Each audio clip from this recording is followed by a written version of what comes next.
سوات سیدو شریف کې د سواستو آرټ اینډ کلچر اسوسییشن د سوري لاندې د غني خان سلمې کلیزې په موقع جوړ کړی شوي نندارتون پرانسته د غني خان نمسي بهرام خان وکړه. په دا اړه ښاغلي وویل چې دوی د سوات ولس او زی ادبي کلتوري ټولنو مننه کوي او ډیر خوشحاله شو چې د غني خان په اړه یې دومره مینه ولیدله. نو زه هم چې بابا کوس جام دی نو ډیر به خوشحاله او زه دا ډیر خوشحاله سره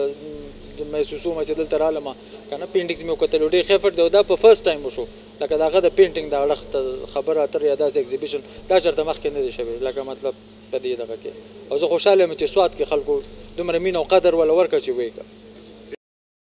د پروګرام تابع کوونکي ټولنې مشر عثمان اولسیار وایي چې جمدي قامونه خپل اتلان یاد ساتي او د غني خان د فکر رنګونه نومې دغه نندارتون مانځل په جمدي قامونو کې خپله شمیره راوستل دي.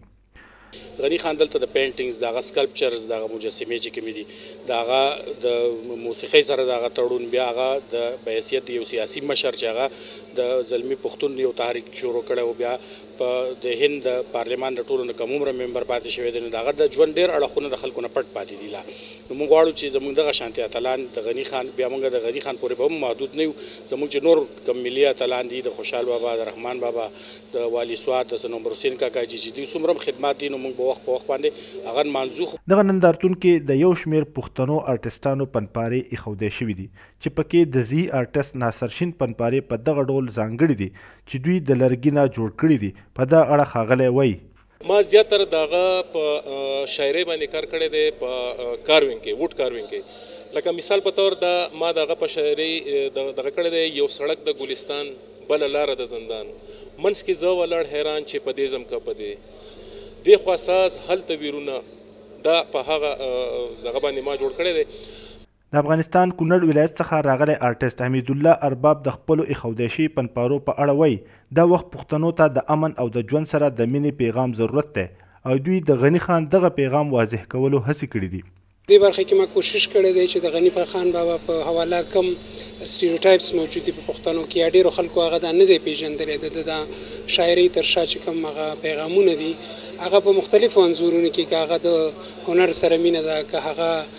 د امن په حواله که هغه د تعلیم په حواله که هغه د پښتون ترمنځ د شخړو په برخه کې هغه کوم پیغامونه پښتنو ته ورکړي دي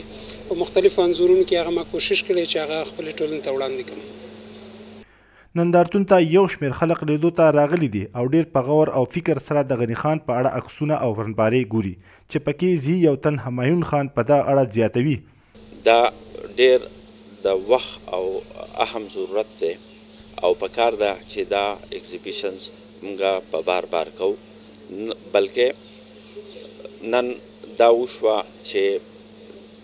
داسې آرټس چې دی نو هغه مخې ته راغلو چې هغو پښتنو کړي دي او په پښتنو کې کومه نمونه ټیلنټ دی نو هغه هم خلکو ته چې دی هغه ښکاره شو. د نندارتون تابع کوونکي وایي چې دغه عکسونه او پنپارې به یوه میاشت د عامو خلکو لیدو دپاره پراته وي. په سوات کې لګېدلي د غني خان په اړه دغه نندارتون کې پوهان وایي چې د غني خان د ژوند بېلې بېلې برخې دنیا ته او بیا پښتنو ته ښودل مقصد دي. نیاز احمد خان، مشال ریډیو، سوات.